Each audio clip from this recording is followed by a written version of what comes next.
Hello friends, வணக்கம் and welcome back to our channel Kuttas world.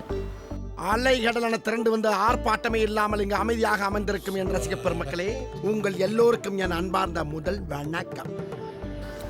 இன்றைக்கி இந்த வீடியோவில் நம்ம என்ன ரெசிபி பார்க்க போகிறோம் அப்படின்னு பார்த்தீங்கன்னா, காளான் பிரியாணி எப்படி ரொம்ப ஈஸியாக நம்ம வீட்டில் இருக்கக்கூடிய சிம்பிள் இன்க்ரீடியன்ஸ் வச்சு ரொம்ப டேஸ்டியாக செய்யலாங்கிறத பார்க்கலாம். வாங்க வீடியோக்குள்ளே போகலாம். வெளியில் அக்னி வெயில் ஓவராக இருக்குன்னு உள்ளே வந்த நீ ரொம்ப பேசுற. ஒரு 2 to 3 tablespoon sunflower oil add பண்ணிக்கிறேன். 2 ஸ்பூன் ஆஃப் கீ.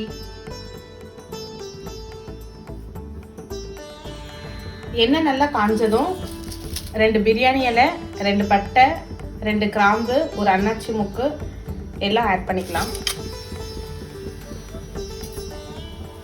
இப்போ 3 கிரீன் சில்லியும் நான் பெரிய சைஸ் வெங்காயம் ஒன்று நறுக்கி வச்சுருக்கேன் நீளமாக, அதையும் ஆட் பண்ணிக்கலாம்.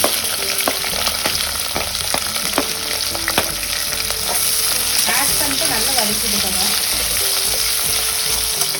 இப்போது ஒரு அரை ஸ்பூன் இல்லை 1 ஸ்பூன் உப்பு ஆட் பண்ணிக்கலாம், வெங்காயம் சீக்கிரமாக வதங்கிறதுக்காக.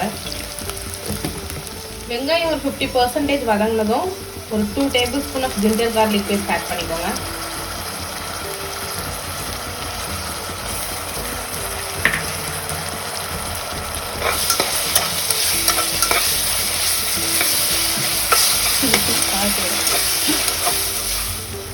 வெங்காயம் கொஞ்சம் ப்ரௌன் கலரில் வதங்கினதும் இப்போ நான் 2 சின்ன தக்காளி வெட்டி வச்சுருக்கேன், அதையும் ஆட் பண்ணிக்கோங்க.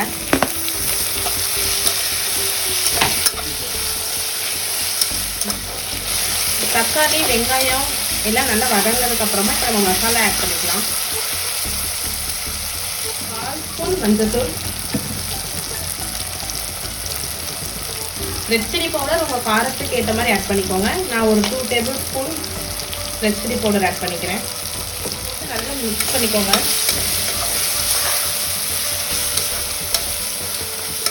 இப்போ ஒரு ஹேண்ட்ஃபுல் ஆஃப் புதினா ஆட் பண்ணிக்கலாம்.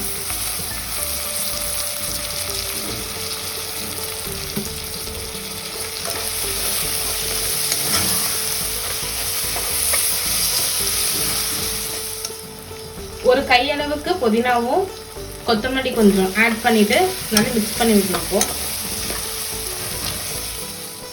இப்ப நம்ம ரெசிபியோட முக்கியமான ஆளை இறக்க போறோம். என்னவா இருக்கும் எனக்கு என்ன தெரியும், கேளுடா. காளான் ஆட் பண்ணிக்கோங்க.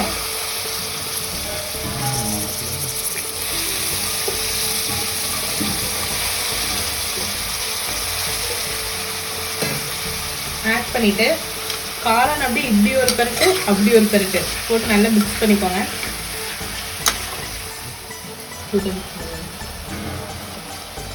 இப்போ 2 டேபிள் ஸ்பூன் கர்ட் ஆட் பண்ணிக்கோங்க.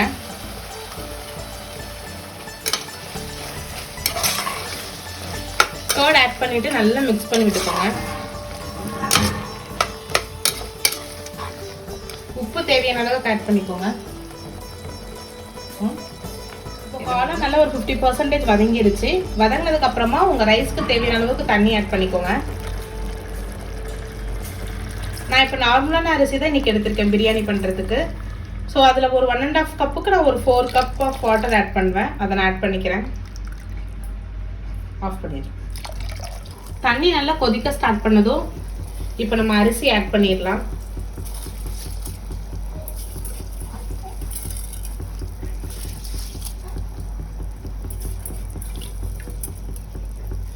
நான் போட்டிருக்க குவான்டிட்டிக்கு ஒரு 2 to 3 மெம்பர்ஸ் நல்லாவே சாப்பிடலாம். ரைஸ் ஆட் பண்ணி முடிச்சதுக்கு அப்புறமா ஒரு டீஸ்பூன் ஆஃப் கீ மேலே அப்படியே ஆட் பண்ணிக்கோங்க. நான் கரெக்டாக ஒரு 2 விசில் மட்டும் வச்சுட்டு ஒரு 2 விசில் மட்டும் தான் வைக்க போகிறேன். வச்சதுக்கு அப்புறமா ஒரு 5 மினிட்ஸ் சிம்மில் வச்சுட்டு ஸ்டவ் ஆஃப் பண்ணிடுங்க.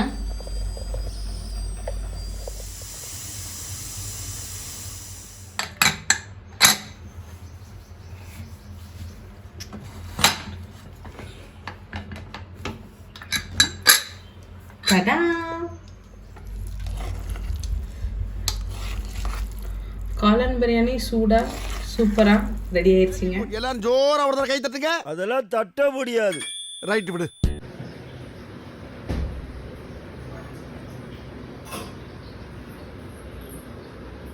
இன்னைக்கு ஒரு புட்டி எல்லாரும் வாங்க.